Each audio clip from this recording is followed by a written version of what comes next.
Good afternoon. My name is Cheryl Novak, and I'm reporting from the Delphi Economic Forum on behalf of BHMA International Edition. And today we're very happy to welcome Eva Douzinas. Eva Douzinas is the CEO of the Rausch Foundation.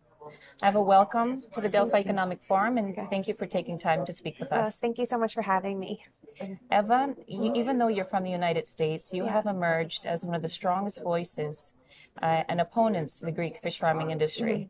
Can you tell us some more about how you became interested in fish farming? Yes.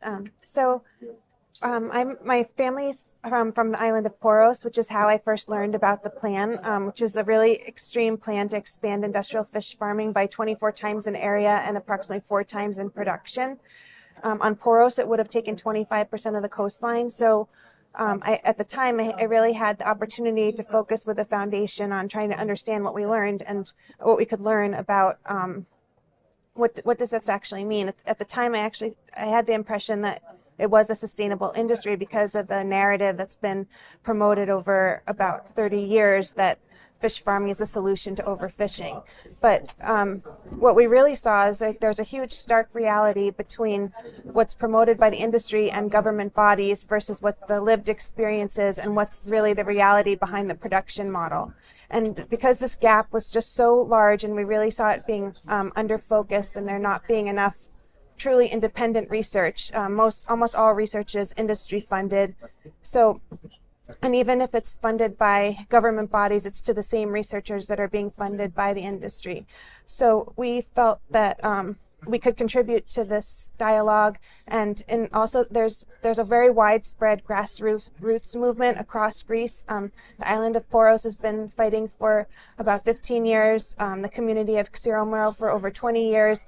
Other communities in Lesbos, Salamina, Evia have all been there were all these widespread grassroots movements, and we thought, let's just look into this. This really seems like there's a problem there, and the fact is that it's an industry that has compounds waste year after year, destroying the local ecosystems where it's based.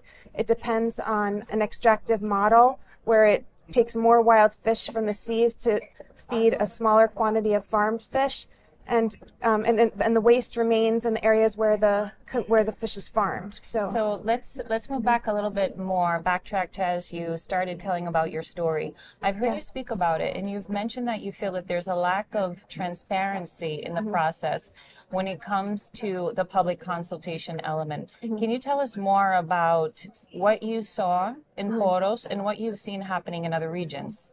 So what happens is, with no notice, there's approximately 1,000-page environmental impact statement that's been commissioned by the industry and it's posted to a website, the Ministry of the Environment's website, often right before a holiday season or in the middle of the peak summer season, with 30 days for a community to respond to this really dense scientific text that is, as just happened in Ambrakikos, was a photograph document. So you can't even use a OCR tool to kind of analyze the text. You can't click on any of the hundreds of links that they have inside because it's all inaccessible text. The other parts is that it took us as a foundation with more resources and international access months to find a qualified aquaculture specialist to review the EIAs. So communities really have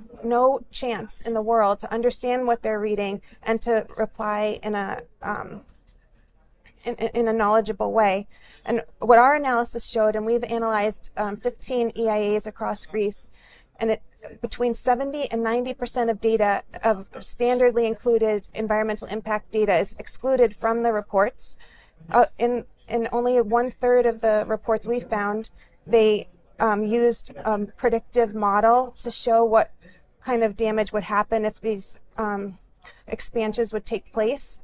And even in the case where they used the model, they left out the legend to explain most of the model, so you don't know what a number means, because it could be just like like if you had blood sugar of 300 and the doctor didn't tell you that 80 and 100 was normal, you would have no idea what the data you're getting is. So And we found that once we actually went to the model designer himself, and he said that 99% of the recommended scenarios for production include a high to severe marker of environmental harm, and 77% predict severe harm. And these EIAs are making it through 40, an extraordinary number of checks and balances supposedly in the process to reach the community, yet at no point is this being questioned. And so it really raises, not only does the community have no chance to understand and respond to these in a knowledgeable way, but also it raises into question who's reviewing these and what skill level do they have to actually understand what they're reading. And here, if I may interrupt you, you've also talked about conflict of interest in the way that the aquaculture zones are proposed and established and monitored. Can you explain what you mean in terms of conflict of interest? So if within a short time, you'll realize that the same actors, you'll find them at every stage of the process. The companies commission the EIAs. The EIA consultant writers act as not only the scientists writing these reports, but also as industry spokesmen. The zones are managed by supposed to be an independent management body, but in all cases, it's members of the companies themselves. And so you have the companies self-monitoring their environmental impact. And in many cases, it's just one person. And even the head of the Industry Association for Greece serves on 5 different 5 different management bodies across Greece. We also see that the same scientists are used by industry-funded research and EU-funded research. So it's a very small selection of scientists. A lot of the data in the EIAs is 30 years old or more. You can't find data that's less than 9 to 10 years old. And so we have a real concentration of knowledge that's in people that are and the universities in Greece are funded by the industry. We as an organization tried to commission research with aquaculture specialists in Greece, and they wouldn't work with us because they felt that it was a conflict of interest for them to do research on the environmental impacts of aquaculture. So with everything that you learned through this journey, which is highly technical and complex, what would you say needs to be changed to ensure that fish farming is more sustainable, if it can be, or at least the aquaculture industry in Greece? So there needs to be a lot of different number one, we need a definition from the EU on what sustainable aquaculture means, and so that it's has environmental integrity, it's economically viable and socially fair, and has the regulation aligned with it to make sure that those 3 aspects are being met. Right now, there's no definition of sustainable aquaculture from the EU. The current aquaculture policies vary very greatly across the EU. Greece is the only country that allows fish farms within 50 meters of shore, while in Cyprus they are 4,000 meters from shore. So I think that there needs to be immediate improvement to the regulation so that at least the basic regulations match best practices, and I think there needs to be a halt to expansion of the farming of carnivorous fish, and we should redirect investment to truly sustainable types of aquaculture like seaweed farming and bivalve farming, or even to other sectors that have a real growth opportunity. A lot of people aren't aware of even the economic story around fish farming in Greece is being very misrepresented. There's not been a single new job in aquaculture in Greece for over 22 years, despite hundreds of millions of EU subsidies and Greek subsidies. Numerous businesses have been going bankrupt. The largest company in Greece owes over 500 million to the Greek banks and is being sold for less than half of its loans.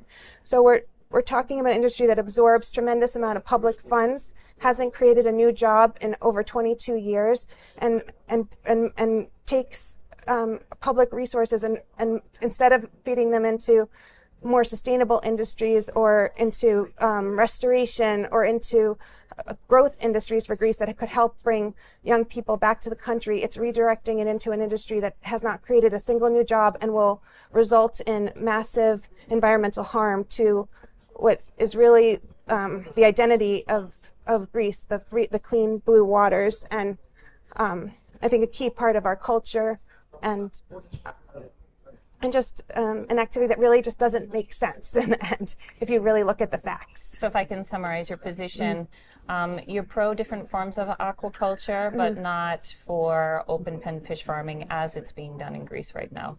Correct. Okay. Well, thank you very much for your time, Eva. I hope you enjoy the rest of your meetings at the forum, and we look forward to continuing our conversation on fish farming in Greece. Thank you so much.